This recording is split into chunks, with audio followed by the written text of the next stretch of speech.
তাহলে স্টুডেন্টস আজকে আমরা যেটা করব সেটা হচ্ছে যে ফাইল ইনসার্ট করার নিয়ম, অর্থাৎ ইনসার্ট ফাইল।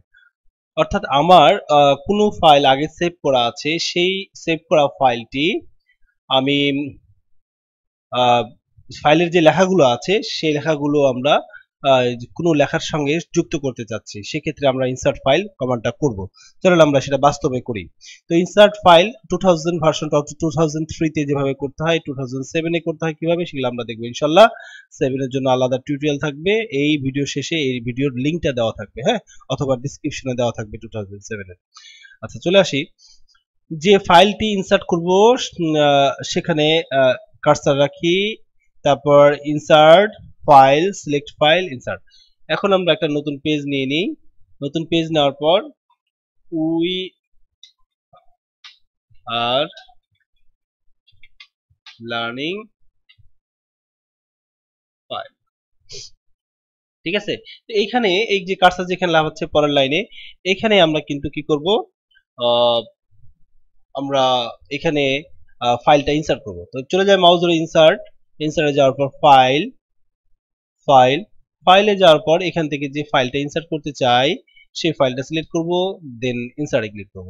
এই জায়গার যে ফাইলে লেখা ছিল সেই লেখাগুলো এখানে চলে আসছে। এটা হচ্ছে আমাদের ইনসার্ট ফাইল। এখন এরপরের কমান্ডটা কি আছে সেটা দেখে নিই। এরপরেরটা আছে হচ্ছে equation. It's a important command to write mathematical terms. এখন ইকুয়েশনটা হচ্ছে 1/2 √2, ঠিক আছে। এই টাইপের লেখাগুলোকে লেখার জন্য ইকুয়েশন ব্যবহার হয়। তো আমরা ইকুয়েশন শিখব।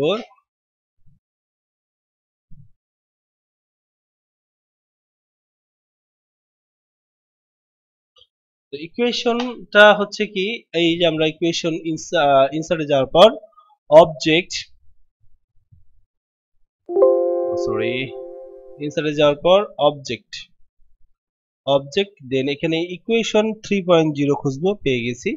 ইকুয়েশন 3.0 সিলেক্ট করে জাস্ট ওকে করব। ওকে করলে আমরা এখানে দেখতে পাচ্ছি আমাদের কিছু স্টাইল আসছে, যেমন 1/2, 1/2 লেখার জন্য এখানে ক্লিক করব। 1 লিখে নিচে নিয়ে এসে কার্সারটাকে 2 লিখলে 1/2 হয়ে যাবে। এখন √2 যদি লিখতে চাই এর পাশে এখানে √2 এই জিনিসগুলো লিখতে পারবো এই ইকুয়েশন বারের মাধ্যমে। এটা কিন্তু সেটআপ থাকা দরকার আছে, সেটআপ যদি না থাকে তাহলে হয় না। এখানে ইকুয়েশন বার কিন্তু শর্টকাট করে দেওয়া আছে।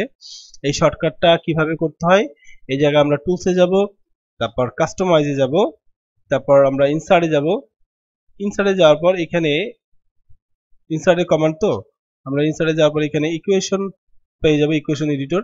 এটা চেপে ধরে নিয়ে সেখানে ছাড়লে ইকুয়েশন এডিটরের শর্টকাটটা তৈরি হয়ে যাবে। তাহলে কিভাবে শর্টকাট তৈরি করতে হয় কোনো কিছু সে বিষয়গুলো আমরা বুঝে গেছি। আচ্ছা, তারপর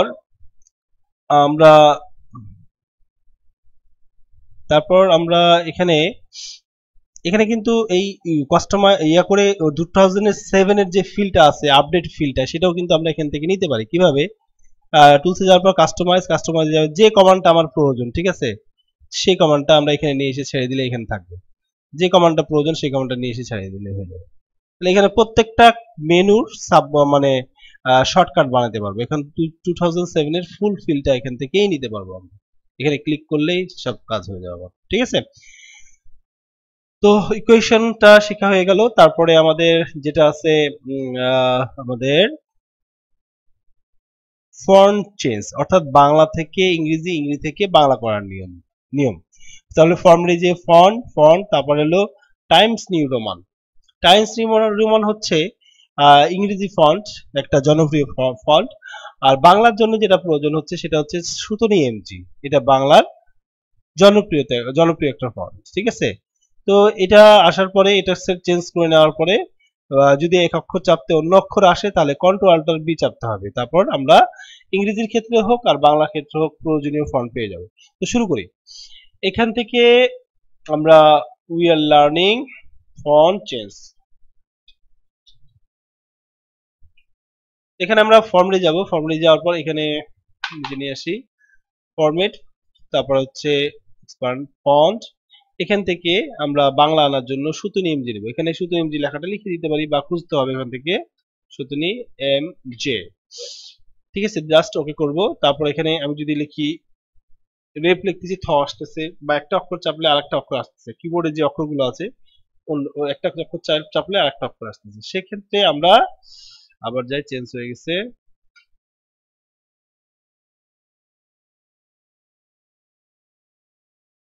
সেক্ষেত্রে আমরা কি করব, কন্ট্রোল অল্টার বি চাপবো, তাহলে দেখবো যে আমাদের সুন্দরভাবে বাংলা ফন্ট আসতেছে এবং আমরা প্রয়োজনীয় লেখা লিখতে পারবো। এখানে আরেকটা বড় বিষয় হচ্ছে, ইংরেজি আনতে চাইলে আমরা এখান থেকেও আনতে পারবো ফন্ট চেঞ্জ। এই যে দেখো, দেখেন এই জায়গায় টাইমস নিউ রোমান লেখা আছে, টাইমস নিউ রোমান ইংরেজি ফন্ট। এখন এটা যদি আমরা এ চাপতেছি, এই ধরনের আসতেছে, তখন আমাদের কন্ট্রোল অল্টার বি চাপতে হবে, তখন আমরা আমাদের ইংরেজি ফন্ট লিখতে পারবো। এখান থেকে কিন্তু বাংলা চেঞ্জ করা যাবে। সুতুনি এমজি, যে ঝ বিষয়, এটা হচ্ছে আমাদের সুতুনি এমজির আইকন। ঠিক আছে, এই আইকন দিয়ে আমরা বাংলা ফন্ট আনতে পারবো। ঠিক আছে, কন্ট্রোল অল্টার বি।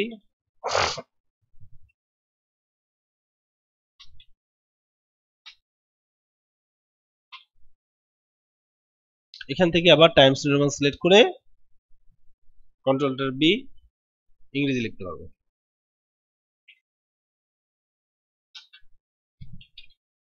তাহলে এই হচ্ছে আমাদের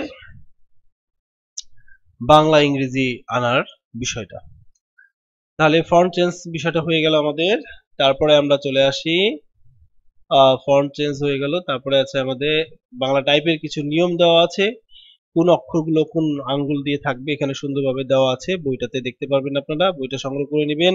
বইটা সুন্দরভাবে ডিরেকশন দেওয়া আছে, বাংলা টাইপ কিভাবে আপনার স্পিড বাড়াবেন, সব ডিরেকশন সুন্দরভাবে দেওয়া আছে। কোন অক্ষরটা কোথায় থাকবে সব দেওয়া আছে, সুন্দরভাবে দেওয়া আছে।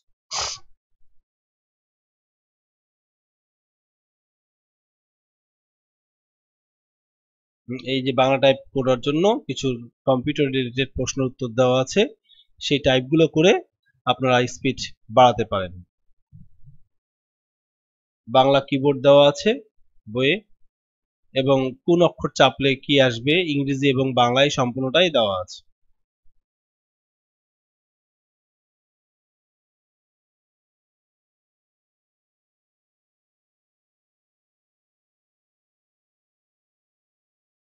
এখন আমরা কিভাবে ফন্ট চেঞ্জ করতে হয়, ফন্ট কালার চেঞ্জ করতে হয় সেই বিষয়টা শিখবো। ঠিক আছে, ফন্ট কালার।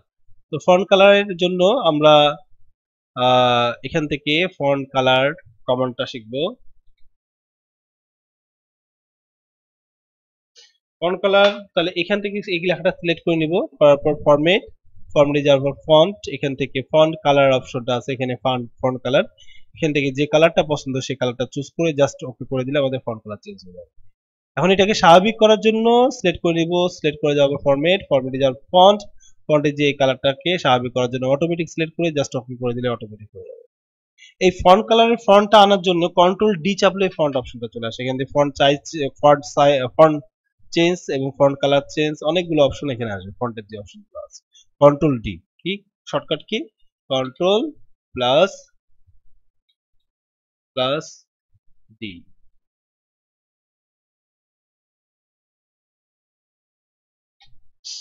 ফন্ট কালার, বা সরি ফন্ট অপশন। হ্যাঁ, ফন্টের change, font colour, underline, bold, font style, font size, superscript, subscript সব ফন্টে থাকে। হ্যাঁ, তাহলে আমরা ফন্ট কালারটা বুঝে গেছি। আর ফন্ট কালার চেঞ্জ করে আছে আরো কিছু মাউস শর্টকাট আছে, মাউস শর্টকাট। এই যে সিলেক্ট করে নিব, তারপর এখান থেকে যে ফরম্যাটিং টুলবার নরমাল টাইপস টিউমার বিআইইউ লেখা আছে, এই তীরচিহ্নতে ক্লিক করে যে কালারটা পছন্দ আমরা সেই কালারটা এখান থেকে চুজ করে নিব, সেই কালারটা চলে আসবে। আবার সিলেক্ট করে আমরা এখানে অটোমেটিক ক্লিক করলে সেই অটোমেটিক কালারটা চলে আসবে, স্বাভাবিক কালারটা চলে আসবে। ঠিক আছে, এই হচ্ছে আমাদের ফন্ট কালার। তারপর আমাদের font style, 42 number command, font style. এখন we are learning font style.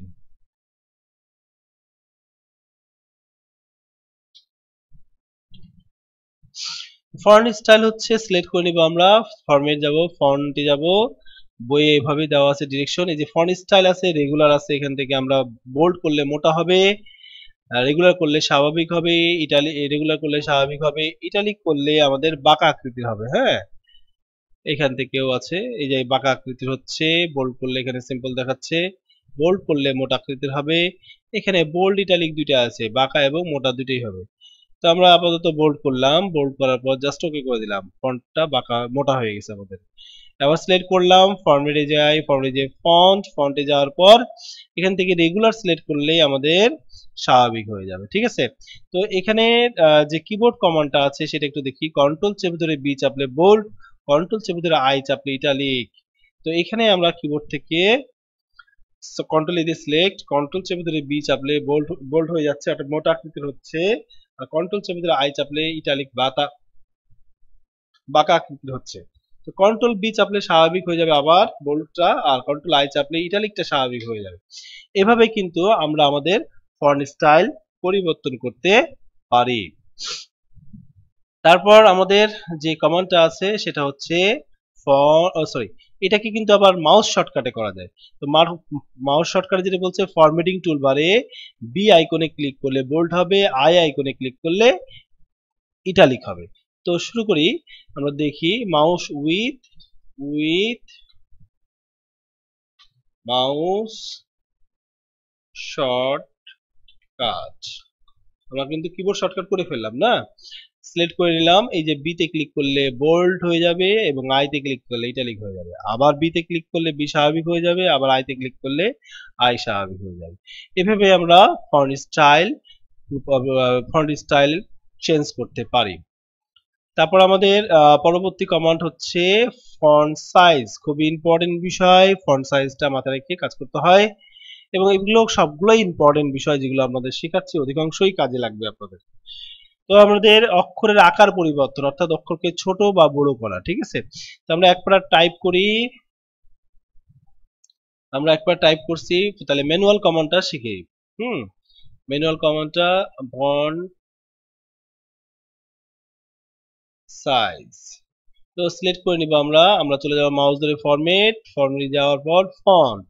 তো কি কন্ট্রোল ডি চাপলে আমাদের ফন্ট চলে আসে, কিন্তু কিবোর্ড দিয়ে কন্ট্রোল ডি ফর ফন্ট। ঠিক আছে, এখান থেকে আমরা এই যে সাইজ অপশন আছে, এই যে সাইজ থেকে আমরা পছন্দ মতো সাইজ সিলেক্ট করে নিব। এখান থেকে সিলেক্ট করে জাস্ট ওকে করলেই আমাদের ফন্ট সাইজ নির্ধারিত সাইজ অনুসারে চলে আসবে।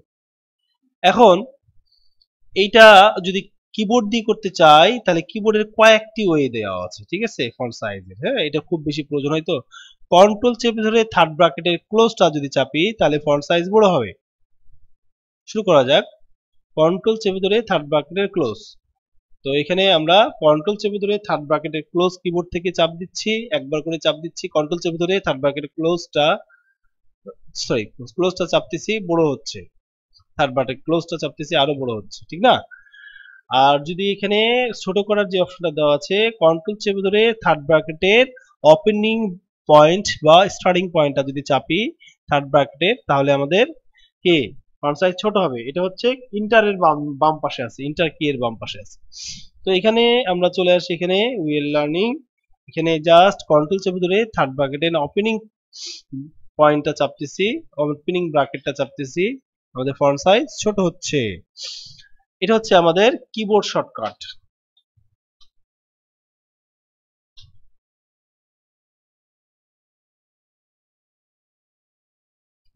তাই কিবোর্ড শর্টকাট আরো কিছু দেওয়া আছে, এটাই বেশি জনপ্রিয়, বেশি ব্যবহার হয়। কন্ট্রোল শিফট চেপে ধরে পি চাপবো, বা কন্ট্রোল শিফট চেপে ধরে পি চেপে ফন্ট সাইজ লিখে এন্টার। এই বিষয়টা একটু বোঝার আছে, একটু একটু বুঝি। এখানে আমরা ফন্ট সাইজের একটা অপশন দেখতে পাচ্ছি, এই যে বিআইইউ লেখা আছে, বা ফন্ট যেখানে লেখা থাকে সেখানে ফন্ট সাইজের একটা অপশন দেখতে পাচ্ছি, 19 লেখা আছে। এই জায়গায় সিলেক্ট করলে কন্ট্রোল শিফট চেপে ধরে পি চাপলে ওই জায়গায় কার্সারটা চলে যায়, যে 19 সিলেক্ট হয়ে গেছে। এখানে প্রয়োজনীয় ফন্ট সাইজ লিখে এন্টার চাপলে সেই ফন্ট সাইজ অনুসারে ফন্ট হয়ে যাবে। তাহলে এটা একটা কিবোর্ড শর্টকাট। আর একটা কিবোর্ড শর্টকাট দেখা যাচ্ছে, সেটা হচ্ছে যে কন্ট্রোল শিফট চেপে ধরে গ্রেটার দেন চাপলে ফন্ট সাইজ বড় হবে, আর কন্ট্রোল শিফট চেপে ধরে লেস দেন চাপলে ফন্ট সাইজ ছোট হবে। তো আমরা চলে আসি একটু, কন্ট্রোল শিফট চেপে ধরে কিবোর্ড থেকে গ্রেটার দেন স্পেসের উপরে ডান পাশে গ্রেটার দেন যদি চাপি তাহলে ফন্ট সাইজ বড় হচ্ছে, আর লেস দেন চাপলে ফন্ট সাইজ ছোট হচ্ছে। কন্ট্রোল শিফট চেপে ধরে থাকতে হবে। হ্যাঁ, দিয়ে একবার করে গ্রেটার দেন চাপতে হবে, ছাড়তে হবে, তাহলে একটা করে সাইজ বাড়বে। আর লেস দেন একবার করে চাপবেন আর ছাড়বেন, তাহলে আর কন্ট্রোল শিফটের পাশে কিন্তু বাম পাশে চেপে ধরে থাকতে হবে, হ্যাঁ, বাম হাত দিয়ে। তাহলে এইভাবে আমরা ফন্ট সাইজ বড় বা ছোট করতে পারি। এখন আমরা চলে আসি mouse shortcut. Mouse shortcut is so easy things এবং খুব মজাদার।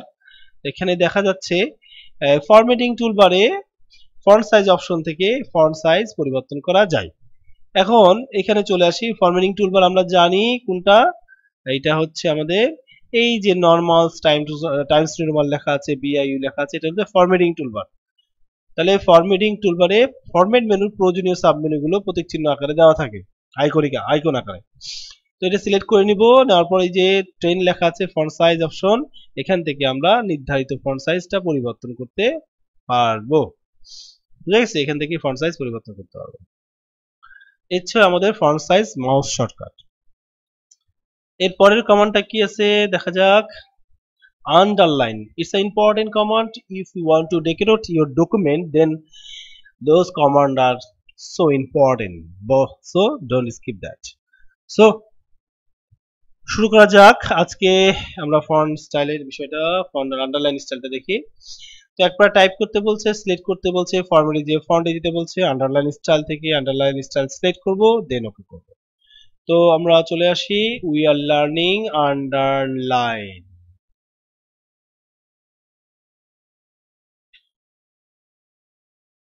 ম্যানুয়ালি শিখবো, ঠিক না? এটা জাস্ট সিলেক্ট করে নেব, যতটুকুতে আন্ডারলাইন দেবো ততটুকু সিলেক্ট করে নিয়ে ফরম্যাটে যাওয়ার পর ফন্টে যাওয়ার পর আমরা এখান থেকে আন্ডারলাইন স্টাইল চুজ দেখবো, নাম দেওয়া আছে, তীর লিখবো there is many kinds of underline style. এখান থেকে যে স্টাইলটা আপনার পছন্দ সেই স্টাইলটা সিলেক্ট করে দেন ওকে করে দিবেন, সেই স্টাইলে আন্ডারলাইন হয়ে গেছে। এটা উঠাই দেওয়ার জন্য সিলেক্ট করে নেবেন ফরম্যাট, দেন ফন্ট, তারপর আন্ডারলাইন স্টাইল থেকে সবার উপরে যাওয়ার পর নান সিলেক্ট করে জাস্ট ওকে করে বেরিয়ে আসবেন, আপনার আন্ডারলাইন উঠে যাবে। কিবোর্ড থেকে কন্ট্রোল ডি চাপলে ফন্ট আসে, এখান থেকে আপনি ইচ্ছা মতো চেঞ্জ করতে পারবেন। আর কিবোর্ড শর্টকাট আগে শিখি, আন্ডারলাইন উইথ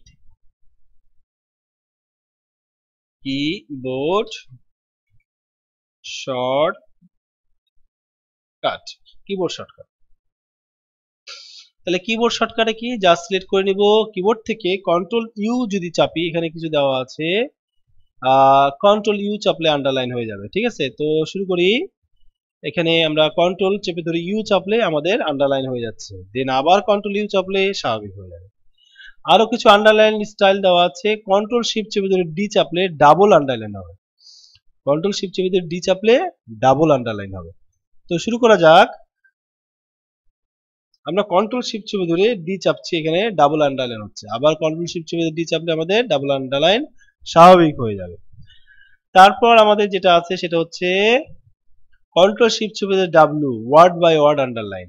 তাহলে এখান থেকে আমাদের যেটা করতে হবে সেটা হচ্ছে যে কন্ট্রোল শিফট চেপে ধরে বাম হাত দিয়ে ডান হাত দিয়ে ডাব্লিউ চাপতে হবে, তাহলে দেখছি ওয়ার্ড বাই ওয়ার্ড প্রতিটা ওয়ার্ডের মাঝে মাঝে আন্ডারলাইন হচ্ছে, ঠিক আছে? আচ্ছা, এখন কন্ট্রোল শিফট চেপে ধরে আবার ডাব্লিউ চাপলে এটা স্বাভাবিক হয়ে যাবে। তাহলে মোটামুটি সব ধরনের আন্ডারলাইন গুলো আমরা এখানে কিবোর্ড সহ শিখলাম। এখন মাউস শর্টকাট, মাউস শর্টকাট। এখন এটা সিলেক্ট করার পর আমরা মাউস শর্টকাট করব, এই যে বিআইইউ এর পাশে ইউ দিয়ে আন্ডারলাইন দেওয়া আছে, এখানে নিয়ে গেলে আন্ডারলাইন লেখাটা উঠছে কিন্তু আমাদের, এখানে জাস্ট ক্লিক করলে আমাদের আন্ডারলাইন হয়ে যাবে, আবার একটা ক্লিক করলে এটা স্বাভাবিক হয়ে যাবে। আন্ডারলাইন দেওয়ার ব্যাপারটাও আমরা শিখে গেলাম। এরপরে যে কমান্ডটা আছে সেটা হচ্ছে আমাদের সুপারস্ক্রিপ্ট, কোনো অক্ষরকে উপরে উঠানো। আমরা a square plus 2ab plus b square, এই সূত্রটা কিন্তু ছোটবেলা থেকে পড়ে আসছি। এই ধরনের সূত্রতে কোনো অক্ষরকে বড় উপরে উঠানোর জন্য সুপারস্ক্রিপ্ট কমান্ডটা ব্যবহার করা হয়, যেটা ফন্টের একটি অংশ। তো যদি কোনো ফন্টকে ডেকোরেট করতে চাইলে ফন্টে যেই ডেকোরেট করতে হয়। শুরু করি, we are learning super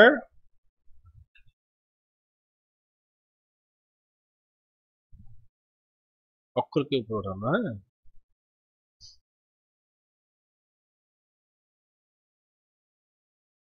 we are learning superscript. তাহলে এখানে আমরা লিখি a2 এবং 2টাকে সিলেক্ট করে নিই। তারপর আমরা 2টাকে সিলেক্ট করার জন্য 2 এর জাস্ট শেষে মাউসটা নিয়ে যাব এবং চেপে ধরে জাস্ট 2 এর সামনে a এর পিছনে শেষে এনে ছেড়ে দেবো। 2 এর শেষ থেকে চেপে ধরে 2 এর সামনে নিয়ে এসে যাবে, যেন a সিলেক্ট না হয়, শুধু 2 সিলেক্ট হয়। ফরম্যাটে যাব, ফন্টে যাব, দেন এখান থেকে সুপারস্ক্রিপ্ট দেখতে পাচ্ছি যে সুপারস্ক্রিপ্ট, এখানে টিক চিহ্ন দিয়ে জাস্ট ওকে করলে এটা উঠে যাবে। এটা স্বাভাবিক করার জন্য আবার ফরম্যাট, ফন্ট, এই সুপারস্ক্রিপ্টের টিক চিহ্ন উঠাই দিয়ে জাস্ট ওকে করলে আবার স্বাভাবিক হবে। এইটারই কিবোর্ড শর্টকাট যেটা আছে সেটা একটু শিখে নিই। কিবোর্ড শর্টকাট কন্ট্রোল শিফট চেপে ধরে প্লাস, ব্যাক স্পেসের বাম পাশে যে প্লাসটা আছে, হ্যাঁ, কিবোর্ডে। তো আমরা এখানে 2টা সিলেক্ট করে নেব। সিলেক্ট করে নেওয়ার পর কন্ট্রোল শিফট চেপে ধরে ব্যাক স্পেসের বাম পাশে প্লাসটা একবার চাপলে সুপারস্ক্রিপ্ট হয়ে যাবে, আর একবার চাপলে আবার সাবস্ক্রিপ্ট হয়ে যাবে। এভাবে আমরা সুপারস্ক্রিপ্ট সাবস্ক্রিপ্ট কমান্ডটা সুপারস্ক্রিপ্ট করতে পারি এবং স্বাভাবিক করতে পারি। এখন আমরা কি করলাম, এটা উইথ কিবোর্ড শিখে ফেললাম।